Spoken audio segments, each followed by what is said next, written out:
Mas e aí, Túlio, o que você está achando? Como é que está vendo aí esse sorteio que vai ser feito amanhã e vai ser transmitido pelo Coluna do Fla? Então, todo mundo ligadinho, ativa o sininho, bota para receber as notificações. Aqui embaixo no rodapé tá passando tudo. Mas diz aí, Túlio, sorteio, eu gosto de sorteio, não sei você.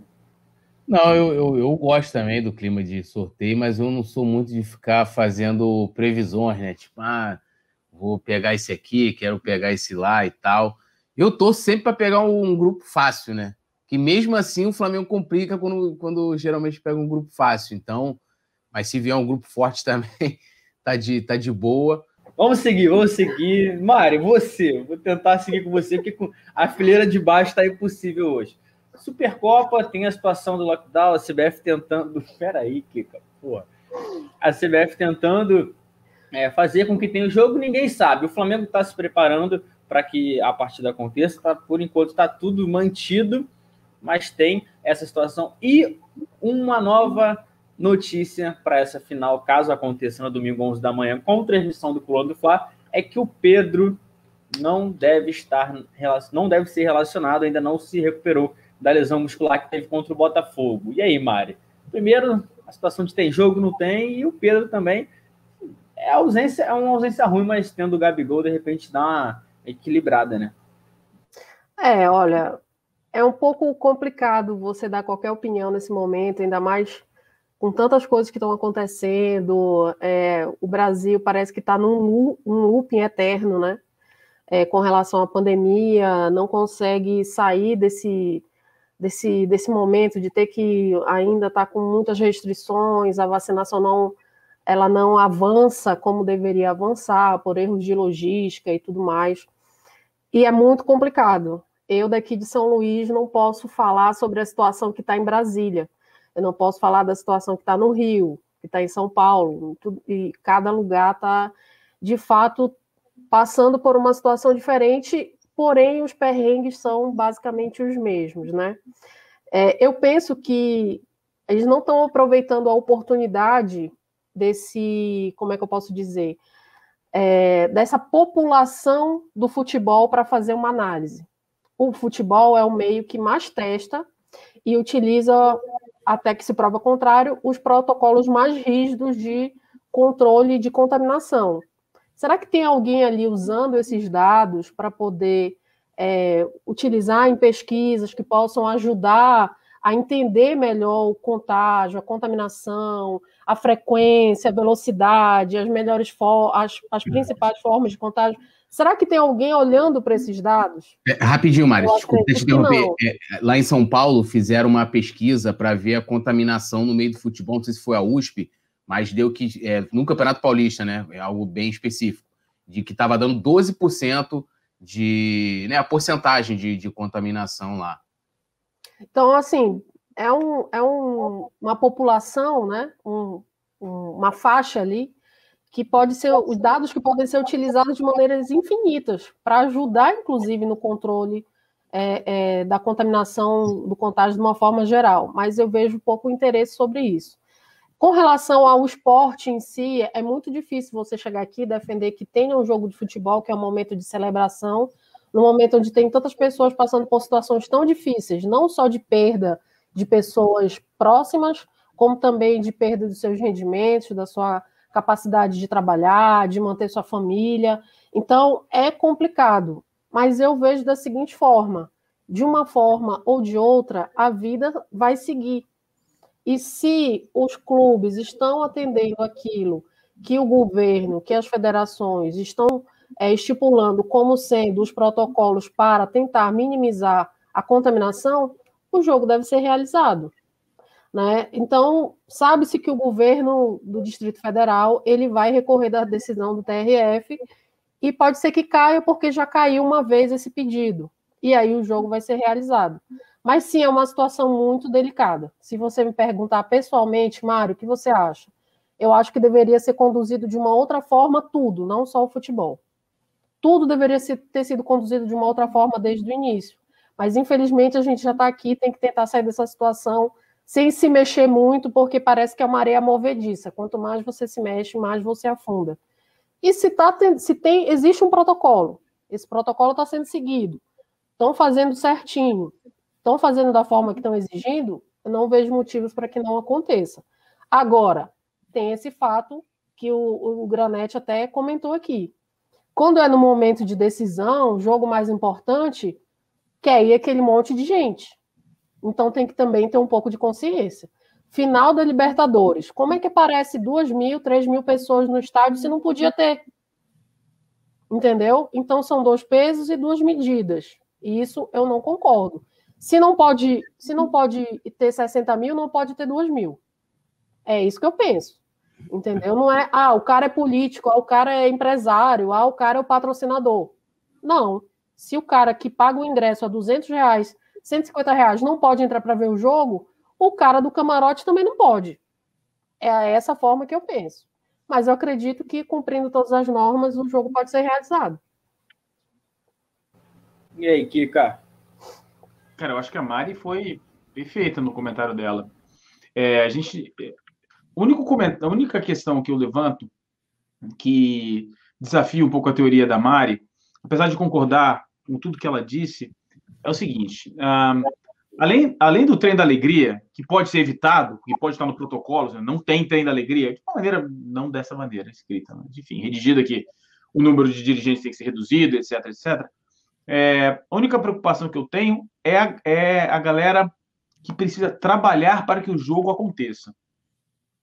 Eles também seguem o protocolo, mas o protocolo funciona do estádio para dentro. Você força essas pessoas a ter que se deslocar até o estádio. E essas pessoas... Minha preocupação com o jogador de futebol é a menor possível. A preocupação é com as pessoas que precisam estar lá para que o jogo aconteça. O protocolo, eu não conheço o protocolo de Brasília. No ano passado, a gente leu, acho que aqui no Coluna, inclusive, ou lá no Mundo na Bola, eu não me lembro, a gente leu o protocolo da Federação do Rio de Janeiro, avaliou, viu os pontos que eram bons e ruins. Parece ser bom, mas, enfim, não cobria as pessoas indo até o estádio, o segurança, o cameraman, os caras que precisam fazer o jogo funcionar. Em tudo isso dito, a Mari está certa. De todos os eventos que acontecem, de todas as necessidades que acontecem no Brasil, o futebol talvez seja o mais seguro entre todas que estejam acontecendo.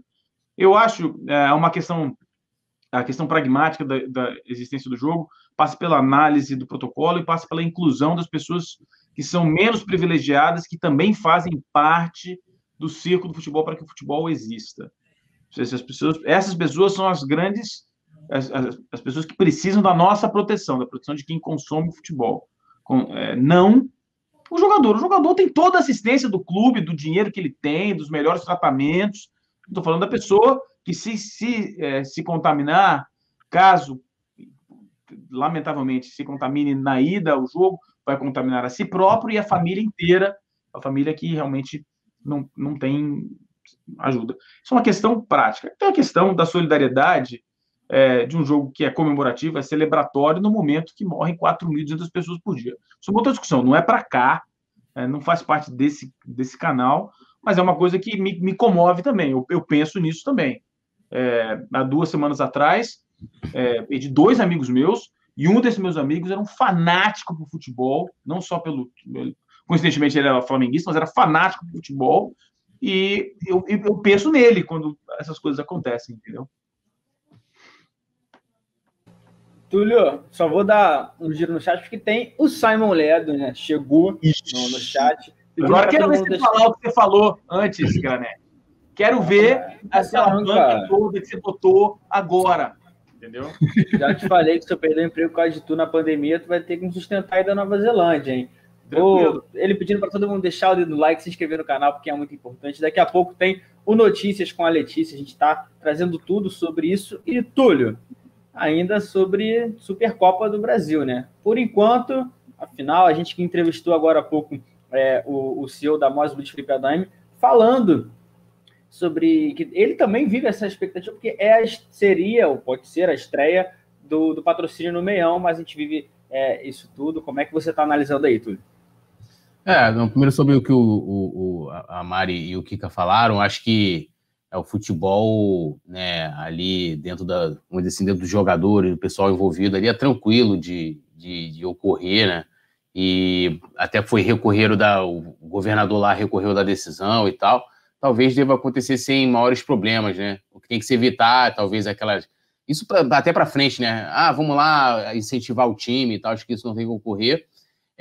Bacana aí que o Flamengo, né, ainda vai votar amanhã no Conselho, isso até gerou uma polêmica que foi ter falado um pouquinho aí na entrevista que você fez com o CEO da MOL, mas o Flamengo conseguindo, de certa forma, preencher seus espaços, conseguir receita, e tomara que seja uma parceria que seja boa para os dois lados, né? Porque a empresa também tem que se sentir satisfeita com o patrocínio, até para poder ficar mais tempo e que seja pé quente, né? No domingo já chegue estreando como campeã.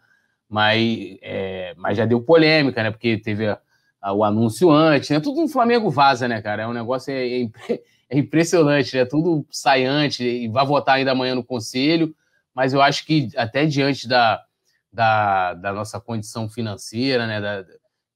Não sei se vocês viram, né, que a CBF colocou que não vai ter público até o final do ano no Campeonato Brasileiro. Então, o Flamengo, que esperava voltar agora em abril com o retorno do público, pelo menos 30% ao estádio, já sabe que tem menos de 100 milhões. Então, assim, não vai, por qualquer tipo de motivo, né, de dispensar lá na reunião do Conselho e falar, não vai votar aqui o padrão, não vai aprovar, e espero que seja pé quente aí, Amor, senão vou cobrar e estão dizendo que você está poluindo aí na sua tela com carbono, aí tem que chamar a Amor de novo para poder fazer uma limpeza desse meio ambiente aí.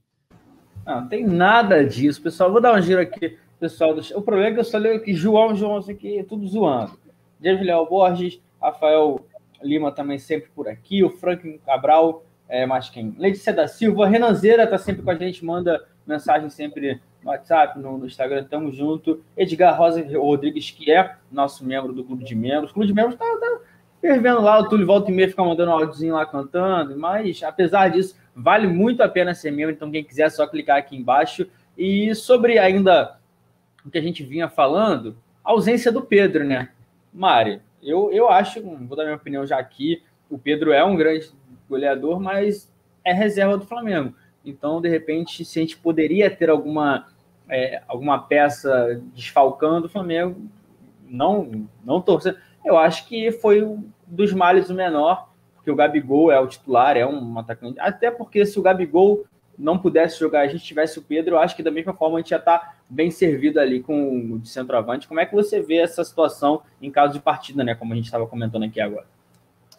Se existe um momento que o Pedro poderia ficar de fora, mesmo sendo uma decisão, eu acredito que é esse momento. O Flamengo está há mais tempo se preparando, né, treinando, ali pelo menos acho que uns 14 dias, né, treinando. O Palmeiras não tem essa preparação. Então, nesse contexto, o Flamengo está mais bem encaixadinho ali do que o Palmeiras, né, apesar de que o Palmeiras praticamente só tem uma forma de jogar. Tem uma defesa forte, mas que, como não está bem preparado, principalmente fisicamente, pode dar alguns vacilos. E BH, Gabigol, Arrascaeta, Everton Ribeiro, o próprio Gerson, Diego, tem total condição de guardar. Temos muitas opções de ataque. Então, se existe um momento que a gente poderia ficar sem o Pedro, a opção do Pedro, eu acredito que é esse momento.